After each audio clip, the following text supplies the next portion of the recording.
good morning, and happy Tuesday, everybody. Welcome to another edition of the Spin Zone. It is Tuesday, May 20th, and we are uh, in a really good spot from yesterday. VIP had another sweep just over and over and over again. We just keep doing it, man. Just keeps going at it. It's been a really good run on a 14-4 run right now. Yesterday, a lot of the stuff that we talked about, um, talked about Christopher Sanchez, which I'll get to in a second.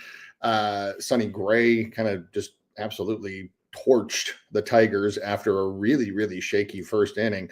So, yeah, we have a lot to get to today. And before we get into that, just wanted to remind everybody, please, if you haven't yet, please subscribe to the Daily Bread Network on YouTube.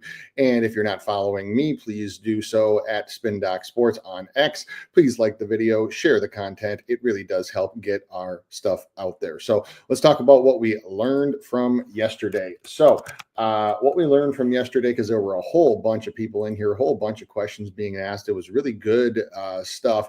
And we talked about one of the first pieces of the people that we talked about was Nick Lodolo, and there was a lot of good discussion about him, and ended up where I got to give credit to Sharpie, because Sharpie went on him. I bailed and I didn't, and Lodolo was the spot, and one of the reasons for it was the zone contact for a lot of these guys on Pittsburgh, even with the inclusion of Solak into the lineup and O'Neill Cruz being out. It was really weird too, and this is the reason why I wanted to mention the Dolo as well, is that as soon as the lineup got announced and O'Neill Cruz, who against him has struck out virtually every single time he's faced him, and I'm not kidding, it was 6 of 8, and had struck out almost every time since coming back from injury. As soon as he got ruled out and Solak got put in, the line did some really janky stuff. I remember talking with Sharpie yesterday too. Like he was waiting for it in his cart, and all of a sudden it went from like minus 125 to like plus 130, and it was really weird. Other books followed suit, then it normalized a bit. The line just bounced around, and that, I'll be honest, that scared me off. I always assume, and I've talked about it on here before, is that I always assume that books know what they're doing. Their lines are set for a reason. And when there's that kind of movement that close to first pitch after a lineup is released, I can get a little skittish. So it was a learning experience for me, because even though VIP swept, we had Lodolo ready to trigger and didn't pull it. And so the lesson that I learned here is that while there is a lot of value in being able to read and interpret these lines, is that there also is value in trusting your capping, trusting your numbers. My numbers said 6+. The line did janky stuff. I didn't like Cruz being out and Solak being in, and I bailed and ended up winning. So there are situations where you need to trust the line, but there are also situations where you just need to trust your capping, trust your instinct, and go with it. And so that is a lesson that I will definitely take forward. The other lesson, because we're going to talk about the pitcher that's out there today, it's not really a lesson, it's just kind of a reminder that road Sanchez, home Sanchez, it doesn't really matter. The Colorado Rockies are just absolutely effing bad. Absolutely terrible. I mean, their record's terrible. They're on pace to be by far the worst record ever in Major League Baseball. Their strikeout percentage is bad. Their swing percentage is bad. Their everything is bad. There's a reason why they're on no under island. I talked about it yesterday, and I said, yeah, road Sanchez and everything, but if you're playing it, you're playing the over, and those are the only two spots. The only two spots you have with the Rockies are, well, three spots really, are to pull it down and pair it with something to play a lower over, play the over straight up or pass under on the Rockies anywhere, anytime against any pitcher isn't an option. It is the exact same thing tonight, which we'll get to in just a moment. Elsewhere, stuff that we kind of touched on, sort of touched on, just because I know that there was a question asked about Davis Martin for the White Sox, and the it was a good lesson in metrics for Davis Martin, because the reason why I bailed on it is exactly what happened, is because while the Mariners do have a lot of zone whiff, Martin just allows way too much zone contact. His zone contact allowed is somewhere like close to like 87, 88%. It was the same thing last night. And that 7 1/3 innings pitched, only 3 strikeouts. And so the reminder here and the lesson is that, a pitcher that allows that high of zone contact facing opponents that, like, overall weren't like fantastic with zone contact, even when you get a team that's not that great at it, or that's even like a little bit more subpar, it's still a spot to probably just leave alone.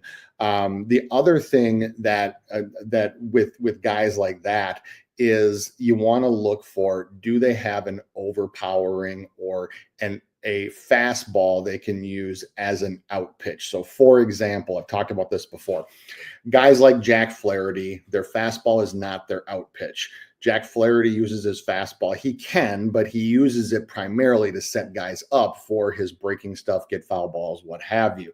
The knuckle curve, the slider, and the changeup are his out pitches. So if a guy only has 1 or 2 out pitches and doesn't have a dominating four-seam fastball, a lot of times it's tough to take an over on him if he can't run that fastball up in the 95, 96 range, which Martin only gets for like 93, 94. Those 1 to 2 miles an hour make a huge difference. So that's what I look for when I'm looking for a potential over spot, is that, does the guy have a fastball that can be used as an out pitch? Now, some pitchers do have a lower velo fastball that just has fantastic placement. Brian Wu can run his fastball up, but the thing that Brian Wu has done so phenomenally this year is just his fastball placement. He just paints corners and has precision accuracy and freezes guys. So that's kind of more the exception. Martin for the White Sox doesn't really have that. And so that's where that was a delineation point for me, because it was a great question. It was a great question, and it was a great look. And I totally understand the look for the over there last night, but the zone contact just wasn't there. And then last but not least, the other thing that I want to talk about learning, just because we did cash it in VIP, I know a lot of people played it, talked about with the Royals, is that when you chase against this man, when you chase against Robbie Ray, you do run the risk of striking out. And boy, did they. They struck out 7 times. Ray cleared his prop pretty easily. I think he cleared it in like the 5th. But you just had way too many guys in this lineup who chased. And the other thing that was a correlative metric for that, which like part of me was like, man, like I kind of wish we would have paired that together in VIP, even though we hit on the strikeout prop, was his walks prop under, because usually you're getting about a 2.5 for Robbie Ray with walks, just because it can be the Robbie Ray experience and he can be wild. But when you have a team that chases against a pitcher that goes outside of the zone that much, is that you can look at a walks prop under, and we might have a spot for that tonight. We might have a spot to look at that tonight. So those are kind of the things that I just in general learned, kind of just things that I took away from yesterday. Overall, it was a profitable Monday. Actually, the funny part is that I went a different way last night in VIP. I actually went with the over for the Dodgers and the Diamondbacks, and the Diamondbacks almost covered it by themselves. Just absolutely pounded the hell out of Landon Knack, and then had Brandon Pfaadt over earned runs. The Dodgers offense came through on that one. The over cleared very, very easily. So a little bit different way, which I've kind of tried to do a little bit more when the strikeout lines, in my view, aren't cooperating. But let's get into today. And let's get into the pitchers. I have a swing metrics chart updated. I got everything ready to go. But before we do, let's go to the chat and say hi to everybody. Roger, good morning to you as well, my guy. Always with us. Thank you so much. And I am ready for some green as well. And Eric says, morning spin, not going to lie, I'm liking Luzardo today. I understand why. We will be talking about him very, very shortly. He is one of the guys. Philip, welcome in. Good morning to you as well. Appreciate you, my guy. Same thing with Mario. Good morning and appreciate you being here. And Roger saying, I had laddered Robbie Ray up to 8, but I'm not mad at it. No. If you laddered him, then probably overall, I mean, unless 8's the only thing you took, which I'm guessing that you probably took the 6+, 7+, and 8+, you probably finished in the green. And that's actually a good point too, Roger, because with ladder spots is that, if you're putting, say, because like when I usually ladder, what I'll usually tell people to do is to put a full unit on the main line and then do like a half unit on one up and then a third of a unit on one up from that, unless it's one that I really think he's going to obliterate. Then I'll say just do a full unit on the main line +1. So if it's 5.5, do 6.5, and then do basically it's whatever the main play is going to be. It's 1 unit, then it's a half, then it's a third on however high you can go.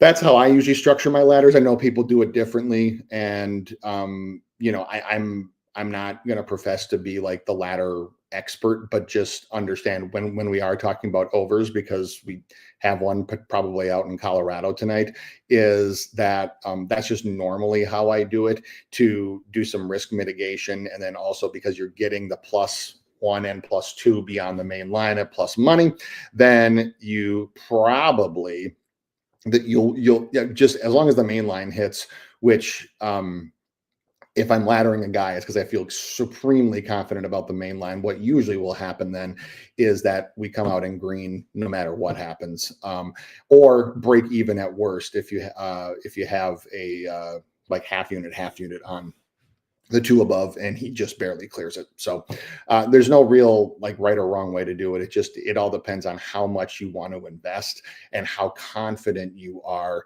that those higher numbers will hit. I know people like I have like people in VIP tell me that when I give an over, they try to get it like as high as it goes. And so they'll just do like, a little sprinkle on, if I give over 6.5, they'll take a little bit on, half unit on 7, half unit on 8, and then just like little sprinkles on whatever the highest number that it can possibly go. So no right or wrong way to do it, but but hitting ladders are sure fun. And last but not least, good morning to Slim, with us most every day. So thank you, my guy. I appreciate you being here. So thank you, everybody. I'll get the swing metrics chart up. This is for the period of May 6th through last night. And so this is as updated as it gets. And we will get on with the business of the day. So here's the swing metrics, and first and foremost, the first pitcher we're talking about is Dylan Cease. He is out in Toronto tonight, striking guys out at a 28.4% clip, walking guys at a 10% clip. This one goes at 7:07, I'm sorry, Eastern, and we have a pretty evenly juiced 5.5. This is pretty much uniform across all books. Now, I look at Cease, and first of all, there is decent history here against a few guys in this projected Blue Jays lineup, which is 4 lefties and 5 righties. Now, so far this year, Cease is striking guys out a little bit less on the road than he is at home, 25.3% on the road. He also is striking out lefties at a 25% clip versus 32% for righties. Here's the thing to understand with Dylan Cease almost universally is that the two things that I usually look for with Dylan Cease are one, your chase rate and your chase contact, and two, your whiff rate to a slider. The slider is his best pitch. It's also his out pitch. He can use fastball, slider, and then every now and then can drop a curve in. The curve I'm not as concerned about as I am the other two. So I look at the Blue Jays lineup here, and I do see that there is an ample amount of chase. Bichette, Santander, Varsho, Kirk, Clement, and Lukes all chase above league average. They're offset a little bit from a team perspective, which is, if you look at on the chart, why you see that they're only at 31.5% compared to a league average of 31.2. Now, it's offset because you have Springer, Barger, and Vladdy, all of whom are pretty significantly under league average when it comes to chase. So it's very top and bottom heavy for this team, but Cease only spends 45.9% of his time in the zone. That's well under average. He does need to get guys to chase to get strikeouts. And there is an ample amount of chase in this lineup to be had. Now, the other thing that I will mention is, if you remember, we had a pitcher last week, or last Friday, actually, when I was on the Walking Dead with Sharpie, that we talked about that generated a lot of chase and was outside of the zone a lot, and he murked him for 7, and that was Jack Flaherty. Now, Dylan Cease has a more powerful fastball than Jack Flaherty. He's got a better slider than Jack Flaherty, doesn't have as good of a curveball. The curveball is kind of sort of okay. But the slider is one of Cease's main pitches. So I see this is generating a 43.1% whiff rate on the slider for Cease. And I do see in this projected Blue Jays lineup, there's an average amount of whiff to it. I do see that 3 of the 9 hitters, that being Barger, Varsho, and Springer, all of whom have 34% or more whiff rate to the slider. Now, you probably thought that like this was going to be like a parade to the over, but I have to report everything on this one, and the other 6 are all under 30%. Now, that's to all sliders. That's not Dylan Cease's slider. So, there are very few pitchers that can throw a slider like Dylan Cease. So, when I look at the chase, and when I look at the chase contact, which only 3 of 9 are under MLB average in chase contact. Springer again, Varsho, and Barger again. So if I'm getting Varsho, if I'm getting Springer, who has struck out 3 out of 6 times, 1 for sure. I'm getting Varsho, who has struck out 1 and 3, so not a huge sample size. 1 for sure. There's across the rest of this lineup, I see a lot of maybe kind of sortas. So, for example, he's gotten Bo Bichette 3 out of 6 times, but Bo Bichette chases a ton, but does make contact and doesn't whiff to a slider.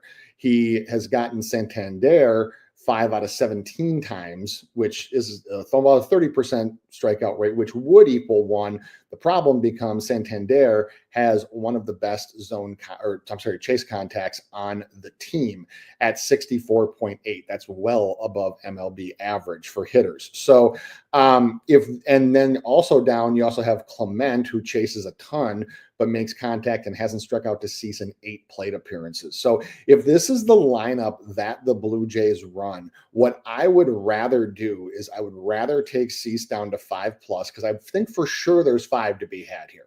There is for sure 5 to be had, especially if Springer, Varsho, Barger, Bo Bichette, I'm sure will be in. So Springer, Varsho, Barger, especially if those 3 are in, they're almost assuredly will be 5 strikeouts to be had for this one.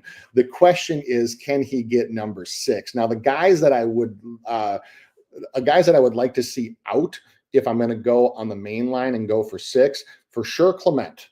I would for sure like to see Clement out. I would like to see Luke's, probably like to see Luke's out.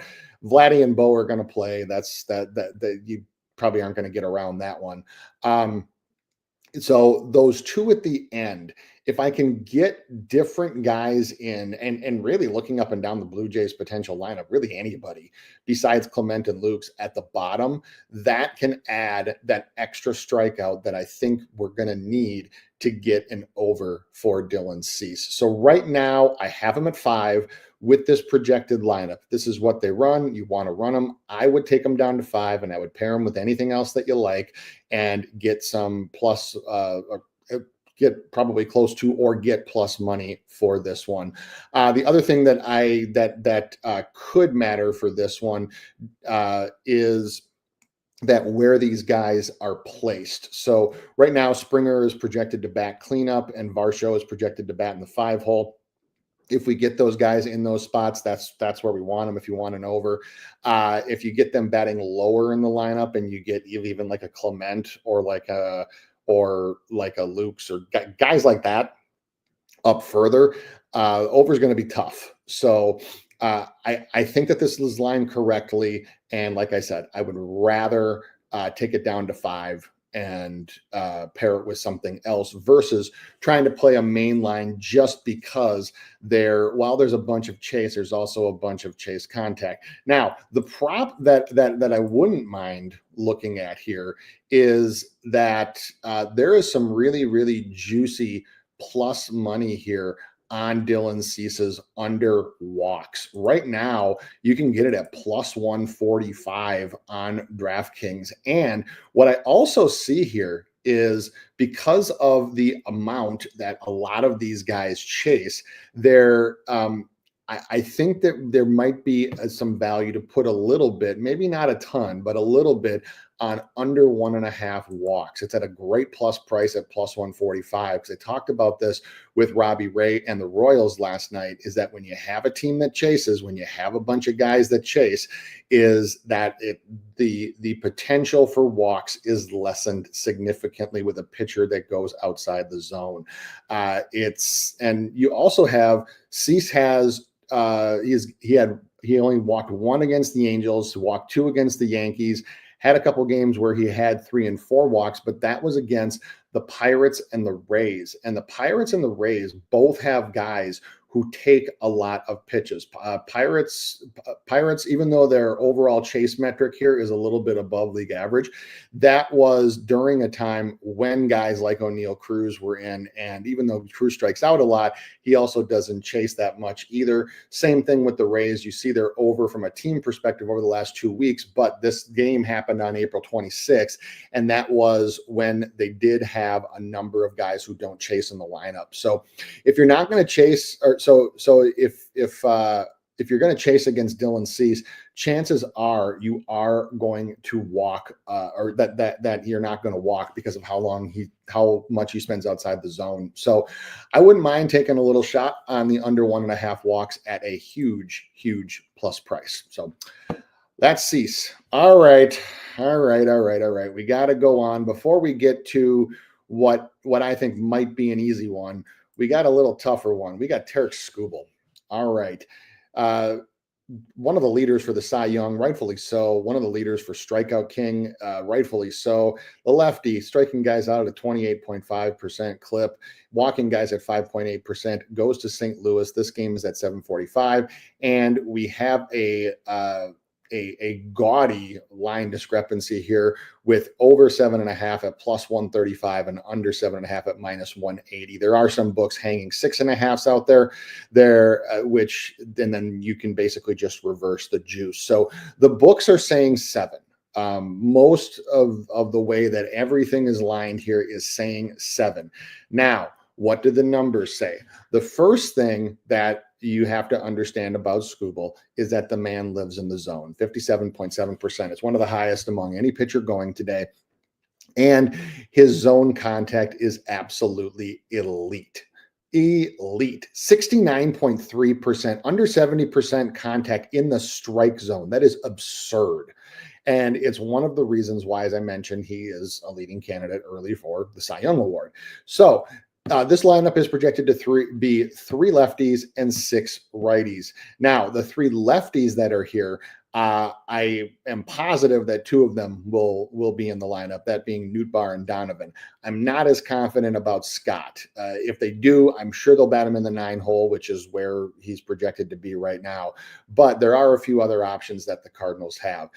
Striking guys out lefty righty doesn't really make a difference. Scooble's torching them all. But the one thing to note is that home Scooble and road Scooble from a strikeout perspective have been a little bit different. It hasn't been bad. It hasn't been bad, but you look at some of Scooble's strikeout totals, and a few of the times that he hasn't hit like gaudy numbers have been on the road.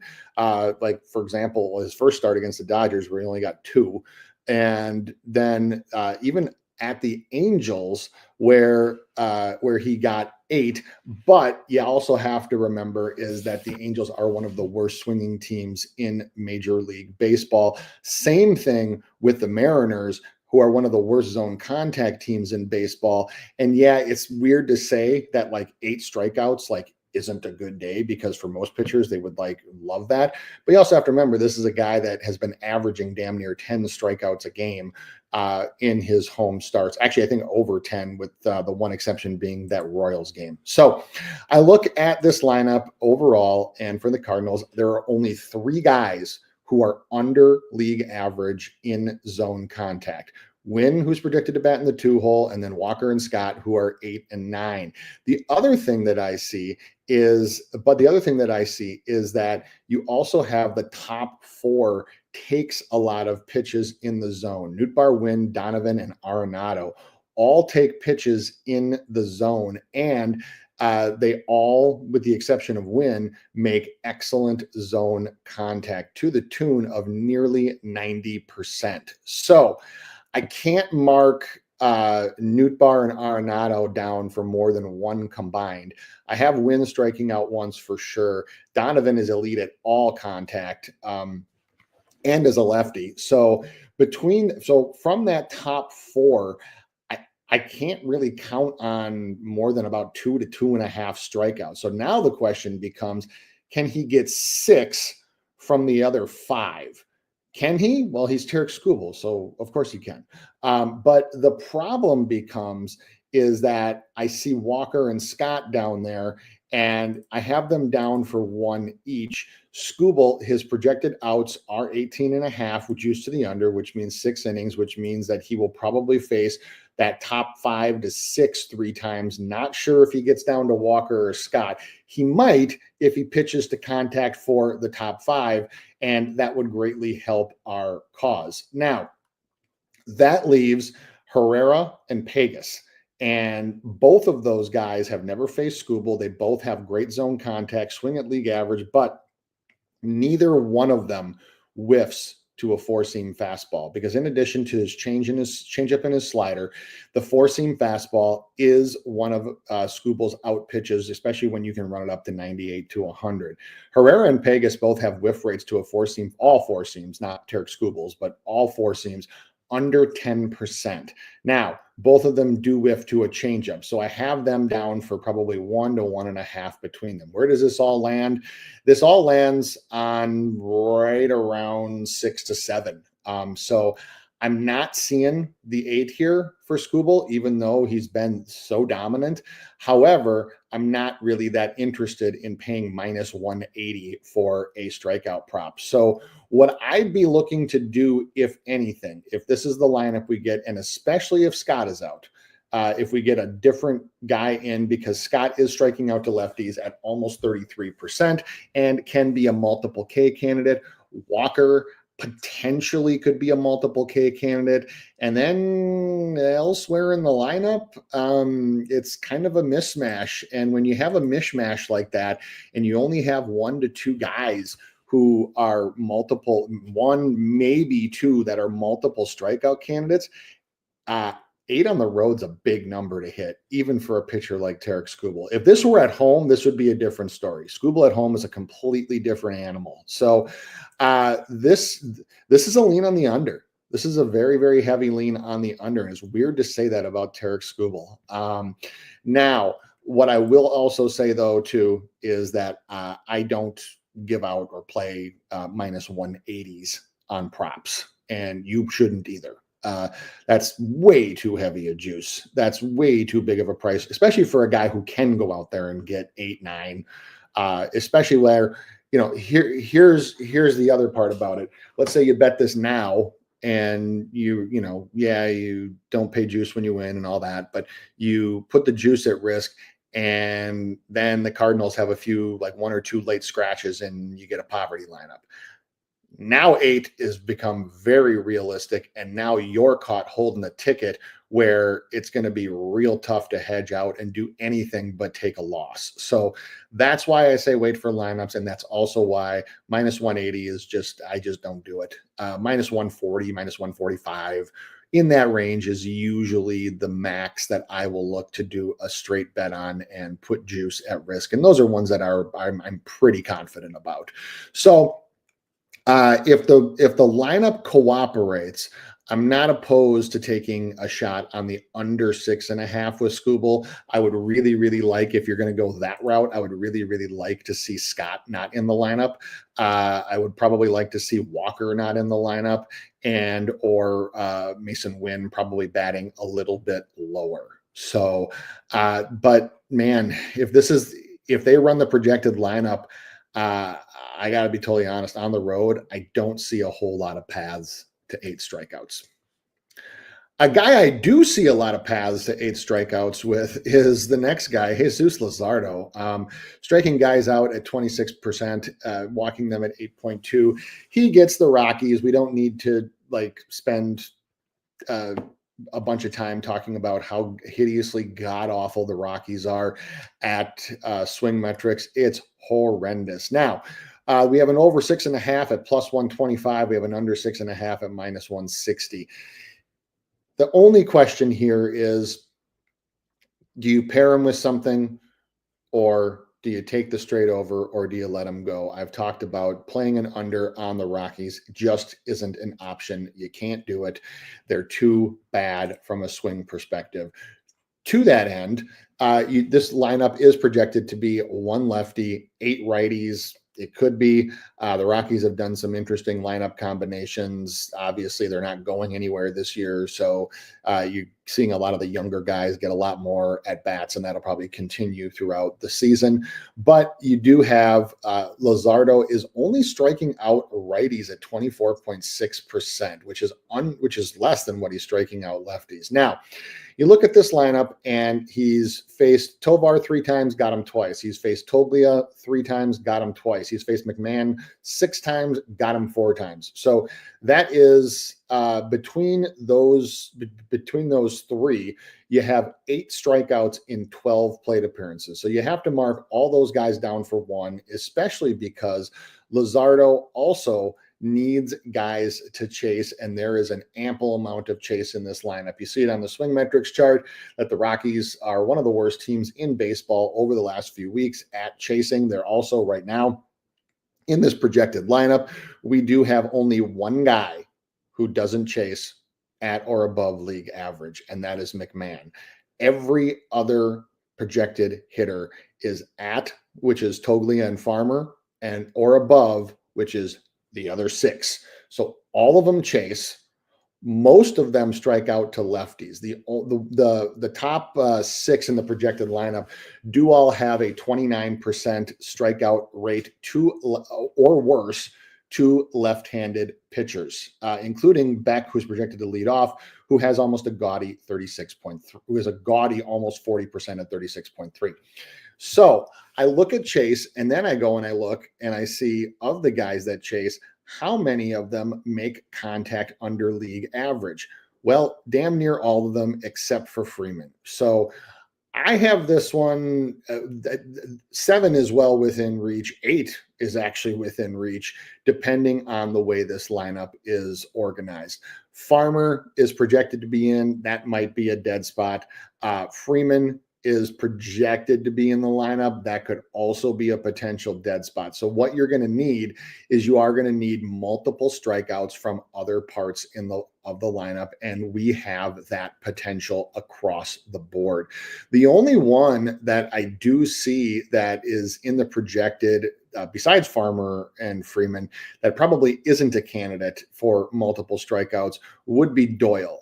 Got good zone contact, got pretty good chase contact, and also doesn't whiff to a sweeper, which is Luzardo's main out pitch. So, but then across the board, I mean, Beck is, Tovar is, Goodman is, McMahon is, maybe Stallings, but any of those guys can whiff twice, which is probably what you're going to need. The thing you want to look for if you want to wait for lineups is, are Freeman, Farmer, and Martini all in? Because those are the three highest contact Rockies guys. If those three guys are in, especially if Martini gets in and takes the spot of, I wouldn't think he'd take Beck's spot, but if he takes Tovar, Goodman, Togley, if they mix and match and DH one of them, whatever, it might make me think twice a little bit, but I'm going to wait till the lineup comes out because I do want to see how they organize it. But 7 strikeouts is well within reach for this one. And, this one, I mean, I've talked about this before, is that it's chalky, it's public. I'm sure that every trend capper on earth is going to be on it. But that wins too sometimes.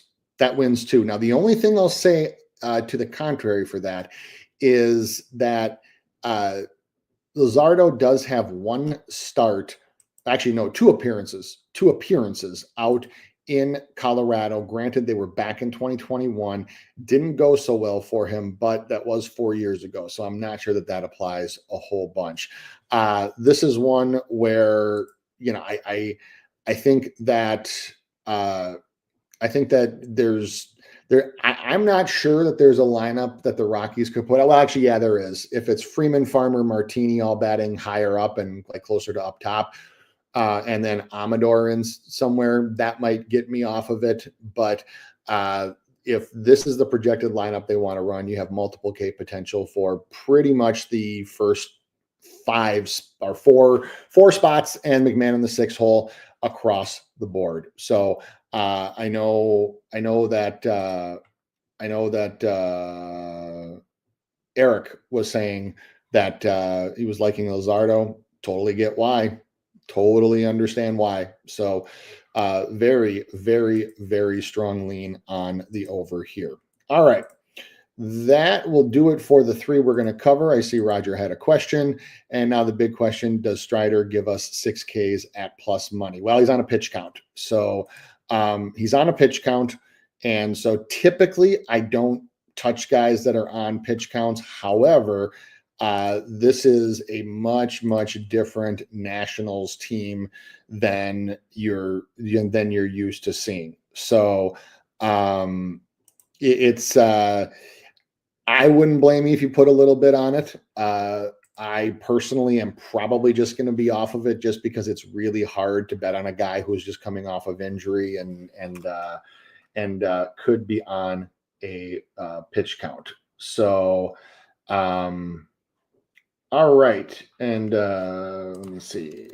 I see there's a question from Kid Keon. I'll get to Holmes in a second.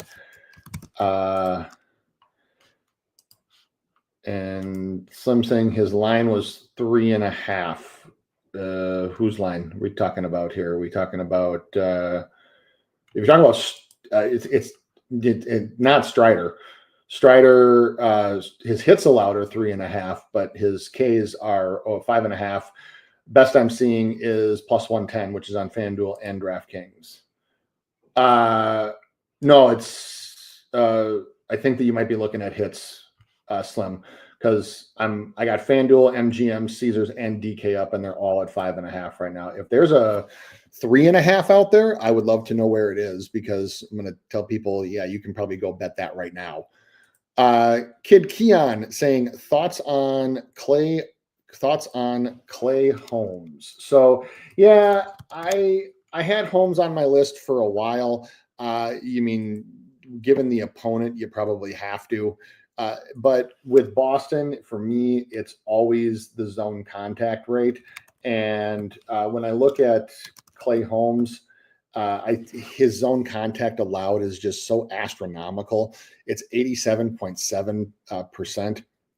It's it's just really tough for me to take because of how often Boston swings in the zone, and even though they don't make contact, he's had some issues with getting Ks against teams that make contact in the zone or that even just swing a lot in the zone, which is what Boston does. So I had to pass on it, and I couldn't get there, even though the plus money is juicy. With a combination of him being on the road and the zone contact allowed, I couldn't get there. What I might have wanted to take. I also looked at his earned runs too, but the minus 147 is probably just a little bit too much for being on the road to take an under on. So I'm probably just off. On Holmes. Mamu Betts, welcome in. Appreciate it. Thank you for joining. Thank you, everybody, for joining. Appreciate y'all. All right. Other looks, sides and totals today. Other ones that I'm looking at, as you all know, whenever I do have leans on sides on a money line, it's always plus money ones. All very, very rarely do I ever look at taking a juiced money line in MLB. Now, I don't know if this game is going to play because I'm also looking out my office window right now, and it's pouring rain here. But game 2, if they're actually able to complete both games or any of them, the Guardians in game 2 at even money, I think would have some value. But again, I don't even know if that game's going to go because it's just absolutely like thundering, pouring rain here. Another one, if you want to gamble a little bit more, is I think that actually the White Sox have some value today. And I know the White Sox, but plus 160 at home is a nice price for the situation and them being a dog. And even though it's not quite plus money, this is probably comfy enough. I mean, this is a few cents of juice. It's not a huge deal. The Rays at home tonight against the Astros, minus 106. If you can get that at plus money, I would take a lean on that for sure. Elsewhere, totals, the over out in Colorado, and chalky, a little bit of public, but over 10.5, I think. Same thing with Phillies team total over. The other total that I'm looking at is the Athletics team total over. I can see them hitting up Hendricks a little bit. And then I think that was the only total that I was looking for.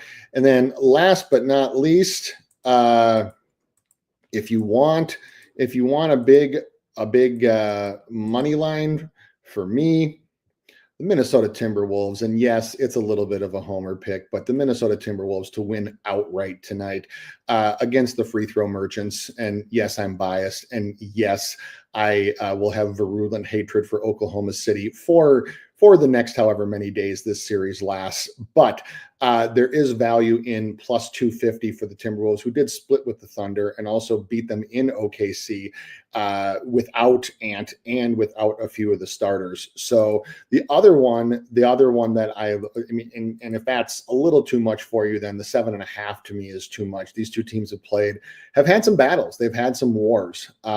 And while I haven't gotten through my whole prop model yet for NBA, I personally would look to take pretty much most things Julius Randle. The Thunder don't have a good matchup for him. They just have he's the one guy, because I know a lot of people will be looking at Ant, but I will say for the Thunder is that they do have a lot of athletic wings that they can run at Ant and can and they can run him off the line. The guy they don't have a matchup for, because Dort is too small and Hartenstein, or however you say it, isn't athletic enough, and Chet Holmgren, while he's taller, is just too thin, is Julius Randle. He's the guy that I think could absolutely go off tonight. Obviously, he's having a wonderful playoff series. We are all about Big Jew here up in Mini. So we're that is where I will be locked in tonight. Whatever I give out for strikeout props for VIP, I'll have those all turned off, because to me, it's about the Western Conference Finals tonight. But if you're in the mood to gamble, Minnesota Timberwolves at plus 250 does have a lot of value. If you're in less of a mood to gamble, I think that the +7.5, to me, that's too many for how these two teams matched up against each other during the regular season. So that's going to do it for today. One more time through the chat, and thank you to everybody for joining. Thank you, Roger. Thank you, Eric. Thank you, Philip. Mario, Slim, thank you both. Kid, Keon, and Mom Who Bets. Thank you to everybody who's watching. If you haven't yet, please make sure to subscribe to the Daily Bread Network on YouTube.